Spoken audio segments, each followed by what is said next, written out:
ఈరోజు కూడా రావనుకున్నా. నిన్నే వద్దామనుకున్నాను, కానీ బండి పంచర్ అయింది.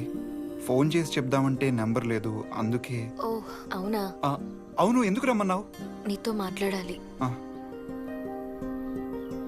విజయ్, మాది చాలా చిన్న ఫ్యామిలీ. అమ్మ, నాన్న, నేను. నాన్నకి కాళ్ళు పనిచేయవు. అమ్మ నాన్నని చూసుకుంటూ లేడీస్ ఎంపోరియం నడుపుతూ ఉంటుంది. ఇదంతా నేను నీకెందుకు చెప్తున్నానో అనుకోవచ్చు. నాకు తెలిసిన వాళ్ళల్లో నీలాంటి వాడిని ఇప్పటి వరకు చూడలేదు. పరిచయం అయిన దగ్గర నుంచి చూస్తున్నాను. నువ్వు మాట్లాడే విధానం, నీ నడవడిక, నువ్వు వేరే వాళ్ళని అర్థం చేసుకునే పద్ధతి నాకు బాగా నచ్చింది. అందుకే నేను నీతో జీవితం పంచుకుందాం అనుకుంటున్నాను. I love you Vijay. నీ ఫ్రాంక్నెస్ నాకు బాగా నచ్చింది. నీ లైఫ్లో కొన్ని ప్రాబ్లమ్స్ ఉన్నట్టే నా లైఫ్లో కూడా కొన్ని ప్రాబ్లమ్స్ ఉన్నాయి. నిన్ను వద్దంటానికి నా దగ్గర ఏ కారణం లేదు. ఇంకొన్ని రోజులు ఆగుదాం, ఒకరినొకరం అర్థం చేసుకుందాం. ఆ ప్రాబ్లమ్స్ ఏంటంటే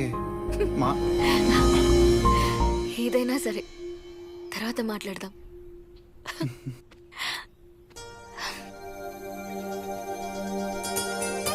బాలిక అత్యాచారం కేసులో ప్రాసిక్యూషన్ వారు సరైన సాక్ష్యాధారాలు సమర్పించలేకపోవడం వలన నిందితులను నిర్దోషులుగా పరిగణించి విడుదల చేయడం అయినది. ఏంట్రా ఇక్కడ అయిపోయావు? మొన్న దాన్ని రేప్ చేసి చంపేసిన, ఇప్పుడు దీన్ని చూస్తుంటేనే కిక్కెక్కేస్తుంది. మనసు ఆగట్లేదు, ఏదో ఒకటి చేయాలి. ఇప్పుడే కదరా బయటకు వచ్చింది, కొన్ని రోజులు ఆగుదాం. ఒక్కసారి దాన్ని చూసి చెప్పు.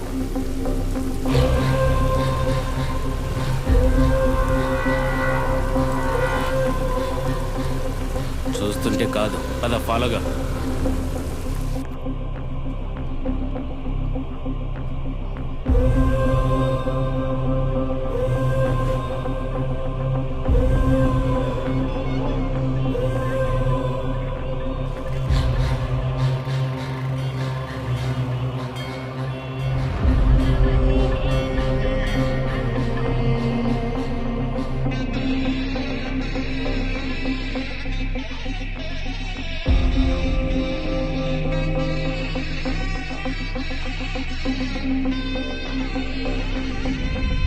అస్సలు రాదు మళ్ళీ. ఏంటి అర్థమైందా?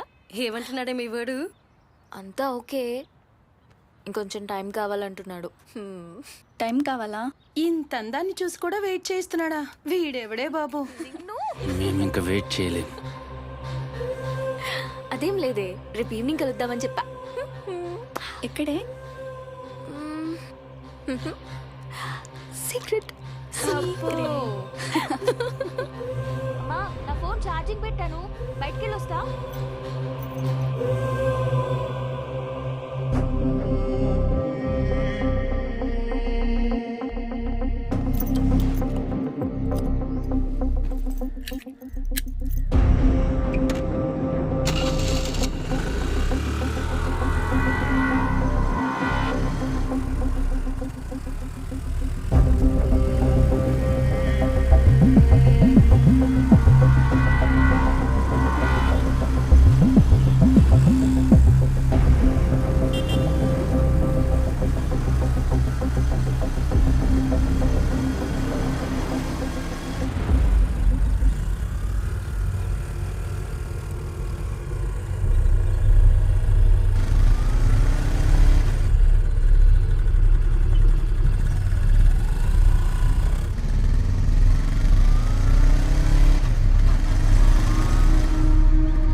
కనపడకుండా పెట్టేసిరా.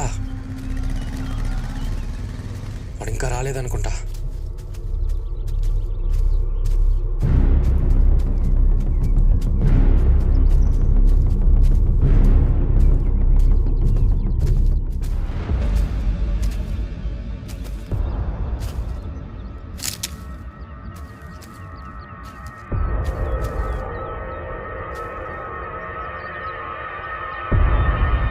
ఒప్పుకుంటే 5 నిమిషాలు, లేకుంటే అరగంట. మాకిది కొత్తేం కాదు.